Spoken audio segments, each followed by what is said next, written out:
ಅನ್ನದಾತ ಸುಖೀಭವ ಕಾರ್ಯಕ್ರಮದ ಸಮಸ್ತ ವೀಕ್ಷಕರಿಗೆ ಈ ವಾರದ ರೆಟ್ರೋ ಟು ಮೆಟ್ರೋ ಕಾರ್ಯಕ್ರಮಕ್ಕೆ ಸ್ವಾಗತ ಸುಸ್ವಾಗತ.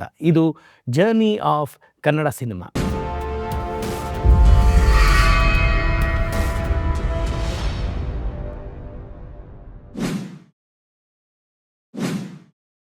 Investing in cinemas without cinema knowledge is injurious to you, your family, and the audience too.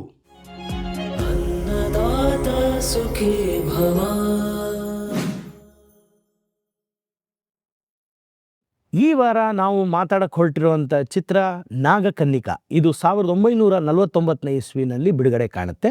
ಈ ಚಿತ್ರ ಮಹಾತ್ಮ ಪಿಕ್ಚರ್ಸ್ ಬ್ಯಾನರ್ನಡಿ ನಿರ್ಮಾಣ ಆಗುತ್ತೆ. ಇದರ ನಿರ್ಮಾಪಕರು ಶಂಕರ್ ಸಿಂಗ್ ಅವರು ಹಾಗೂ ವಿಠಲಾಚಾರ್ಯ ಅವರು. ಬನ್ನಿ, ವಿಠಲಾಚಾರ್ಯ ಅವರ ಕಡೆಯಿಂದ ನಮಗೆ ಸಿಕ್ಕಂಥ ಮಾಹಿತಿಗಳನ್ನು ಕಲೆ ಹಾಕಿದ್ದೀವಿ, ಅದ್ರ ಬಗ್ಗೆ ಮಾತಾಡ್ತಾ ಹೋಗೋಣ. ವಿಠಲಾಚಾರ್ಯ ಅವರು ಏನು ಹೇಳ್ತಾರೆ ಅಂದರೆ, ಆ ಟೈಮಲ್ಲೂ ಕೂಡ ಕನ್ನಡ ಚಿತ್ರಗಳನ್ನ ಅಂದರೆ ನಮ್ಮ ವಿತರಕರಾಗಿರ್ಬೋದು, ಪ್ರದರ್ಶಕರಾಗಿರ್ಬೋದು ಅಂತ ಇಂಟ್ರೆಸ್ಟ್ ಕೊಟ್ಟು ತೊಗೊಳ್ತಾ ಇರಲಿಲ್ಲ, ಪ್ರದರ್ಶನ ಮಾಡ್ತಾ ಇರಲಿಲ್ಲ. ಯಾಕೆ ಅಂದರೆ ಬೆರಳೆಣಿಕೆಯಷ್ಟೇ ಸಿನಿಮಾಗಳಾಗ್ತಾಯಿತ್ತು. ಆದರೆ ತಮಿಳು, ತೆಲುಗು, ಹಿಂದಿನಲ್ಲಿ ಸಾಕಷ್ಟು ಸಿನಿಮಾಗಳು ಬರ್ತಾಯಿತ್ತು ಮತ್ತು ಭರ್ಜರಿ ಹಿಟ್ಗಳಾಗ್ತಾಯಿತ್ತು.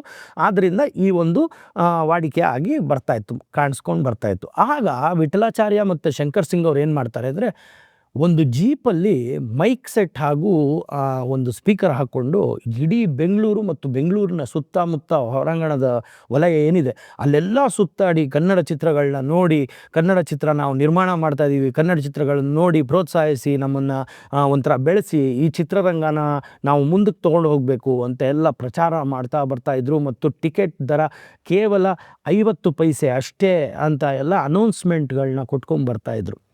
ಯಾಕೆಂದರೆ ಇಲ್ಲಿ ಇವರು ಕಾಂಪೀಟ್ ಮಾಡಬೇಕಾಗಿದ್ದು ಬಂದು ತಮಿಳು, ತೆಲುಗು ಹಾಗೂ ಹಿಂದಿ ಚಿತ್ರಗಳ ನಡುವೆ ಆಗ್ತಿತ್ತು.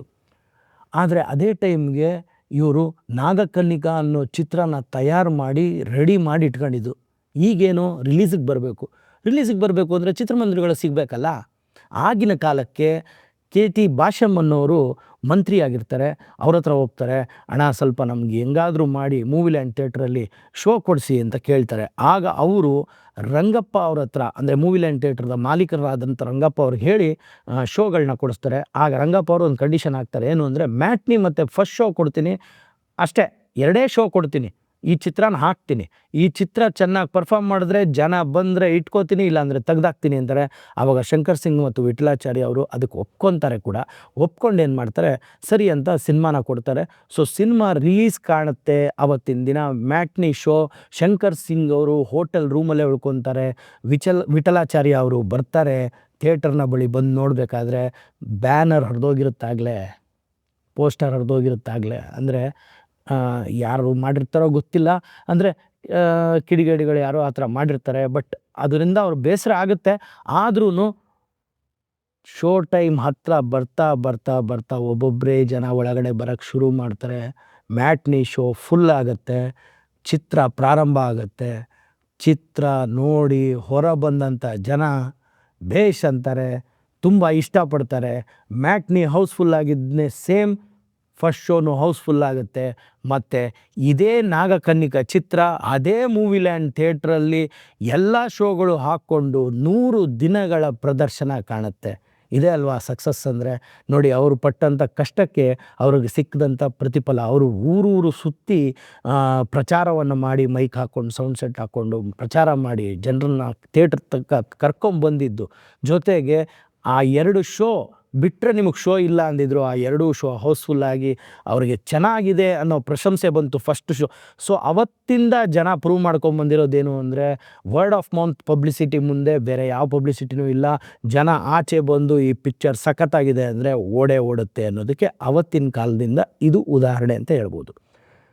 ಅದಾದಮೇಲೆ ಏನಾಗುತ್ತೆ, ಏನಕ್ಕೆ ಈ ಚಿತ್ರ ಅಷ್ಟು ಸೂಪರ್ ಹಿಟ್ ಆಗುತ್ತೆ, ಏನಿತ್ತು ಈ ಚಿತ್ರದಲ್ಲಿ ಅಂದರೆ, ಈ ಚಿತ್ರ ಒಂದು ಸಾಮಾಜಿಕ ಚಿತ್ರನೇ. ಯಾವ ರೀತಿ ಅಂದರೆ ಜನಪದದಿಂದ ಬಂದಂಥ ಚಿತ್ರ ಅಂತ ಹೇಳ್ಬೋದು. ಏನು ಅಂದರೆ, ಇದು ಒಬ್ಬ ಮಂತ್ರವಾದಿ ಇರ್ತಾನೆ. ಆ ಮಂತ್ರವಾದಿಯ ಅಲೌಕಿಕ ಒಂದು ಶಕ್ತಿಗಳು ಮತ್ತು ಹೆಣದ ಒಂದು ಸುತ್ತಲ ಇರುವಂಥ ಒಂದು ಕಥಾಹಂದರವನ್ನು ಹೊಂದಿರುವಂಥ ಕತೆ. ಇದರಲ್ಲಿ ಏನಾಗುತ್ತೆ, ಒಂದು ಹಾವು ಒಂದು ಹೆಣ್ಣಾಗಿ ಹುಣ್ಣಿಮೆಯ ದಿನ ಪರಿವರ್ತನೆಗೊಳ್ತಾಳೆ ಮತ್ತು ಅವಳು ಕಚ್ಚಿದ್ರೆ ಜನ ಸತ್ತೋಗ್ತಾರೆ ಅನ್ನೋದೊಂದು ಇದಿರುತ್ತೆ. ಸೊ ಅವಳು ಎಷ್ಟು ಎಷ್ಟು ಆ ಹಾವಿನಿಂದ ಹೆಣ್ಣ ಕಷ್ಟಪಡ್ತಾಳೆ, ಜೊತೆಗೆ ಅವಳ ಪ್ರಿಯಕರ ಆ ಕಷ್ಟದಿಂದ ಪಾರು ಮಾಡೋಕ್ಕೆ ಅಂತ ಬಂದವನು ಕಲ್ಲಾಗಿ ಹೋಗ್ತಾನೆ. ಎಷ್ಟೋ ಋಷಿ ಮುನಿಗಳು ಕಲ್ಲಾಗುವಂಥ ಸನ್ನಿವೇಶಗಳು, ಆ ಒಂದು ಹಾವು ಹೆಣ್ಣಾಗುವಂಥ ಸನ್ನಿವೇಶ, ಮತ್ತು ಈ ಸಪ್ತ ಸಾಗರಗಳನ್ನ ಒಂದು ಜಮಖಾನದ ಮೇಲೆ ಕೂತ್ಕೊಂಡು ಸಪ್ತ ಸಾಗರಗಳನ್ನ ದಾಟ್ತಾರೆ. ಆ ಒಂದು ಸನ್ನಿವೇಶ ಅಂದರೆ ಆಗಿನ ಕಾಲದ ಗ್ರಾಫಿಕ್ಸ್ ಅಂತ ಹೇಳ್ಬೋದು. ಅದನ್ನು ನೋಡೋಕ್ಕೆ ತುಂಬ ಖುಷಿ ಪಡ್ತಾರೆ ಜನ. ಖುಷಿಪಟ್ಟು ಅಂದರೆ ಜನಕ್ಕೆ ಒಂದು ಕುತೂಹಲ, ಯಾವ ರೀತಿ ಇದಾಗ್ತಾ ಇದೆ, ಹೆಂಗೆ ಈ ಥರದ್ದೆಲ್ಲ ಚಮತ್ಕಾರಗಳನ್ನ ಇವ್ರು ತೋರಿಸ್ತಾ ಇದ್ದಾರೆ ಸ್ಕ್ರೀನ್ ಮೇಲೆ.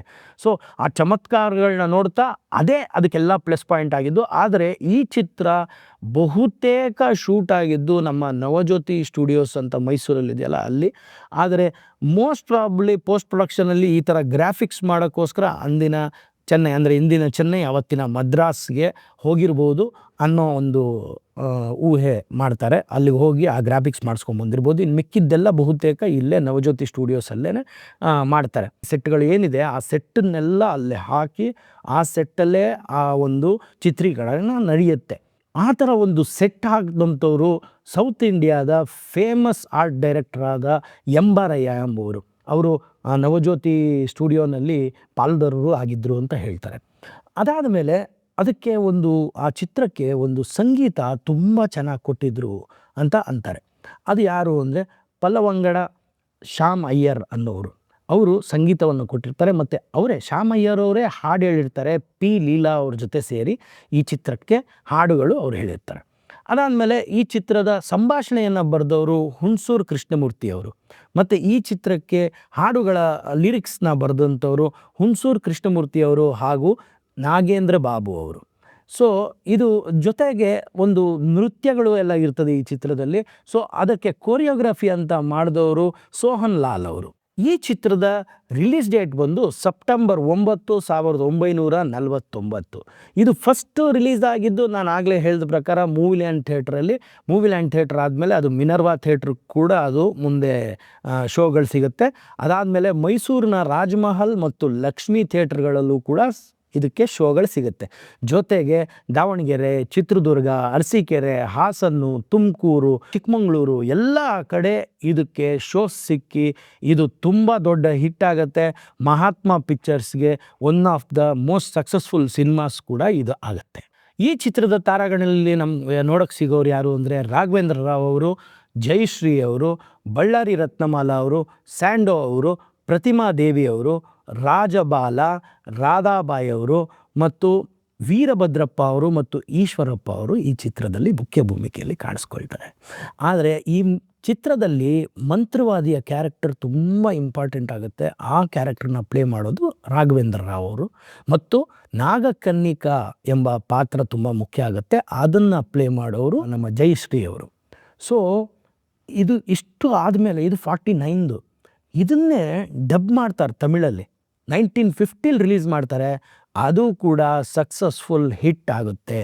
ಸೊ ಒಂದು ಚಿತ್ರದ ಕಂಟೆಂಟ್, ಒಂದು ಚಿತ್ರದ ಮೌತ್ ಟು ಮೌತ್ ಪಬ್ಲಿಸಿಟಿ ಅಂದರೆ ನೀವು ಬೇರೆ ಯಾವುದೇ ರೀತಿ ಪಬ್ಲಿಸಿಟಿ ನೋಡಿ. ಅವರು ಹೇಳಿದ್ರು ಇದಕ್ಕಿಂತ ಮುಂಚಿನ ಚಿತ್ರಗಳನ್ನು ಎಲ್ಲ ನಾವು ಜೀಪಲ್ಲಿ ಮೈಕ್ ಹಾಕ್ಕೊಂಡು ಸೌಂಡ್ ಸೆಟ್ ಹಾಕ್ಕೊಂಡೆಲ್ಲ ಮಾಡ್ತಾಯಿದ್ವಿ. ಆದ್ರೂ ಜನ ಬಂದು, ಯಾಕೆಂದರೆ ಆಗಿನ ಕಾಲದಲ್ಲಿ ಒಂದು ಮಾತಿದೆ ಏನು ಅಂತಂದರೆ, ಕನ್ನಡ ಚಿತ್ರಗಳೇ ಹಾಕಿದ್ರೂ ತಮಿಳರೇ ಬಂದು ನೋಡ್ತಿದ್ರಂತೆ ಚಿತ್ರಗಳನ್ನ. ಯಾಕೆಂದರೆ ತಮಿಳರಿಗೆ ಒಂದು ಚಿತ್ರಗಳು ನೋಡೋದು ಅವತ್ತಿಂದ ವಾಡಿಕೆ, ಇವತ್ತು ತನಕನೂ ಹಾಗೇ ಇದೆ.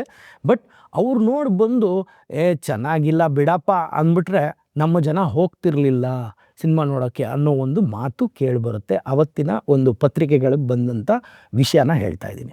ಮತ್ತೊಂದು ಚಿತ್ರದ ಜೊತೆ ಮತ್ತು ಕನ್ನಡ ಚಿತ್ರರಂಗದ ಅಂದಿನ ಕಾಲದ ಏನಾದರೂ ವಿಶೇಷತೆಗಳು ಇದ್ದರೆ ಅದರ ಜೊತೆ ನಾನು ನಿಮ್ಮ ಮುಂದೆ ಬರ್ತೀನಿ ಬರೋ ವಾರ. ಅಲ್ಲಿ ತನಕ ಕೀಪ್ ವಾಚಿಂಗ್.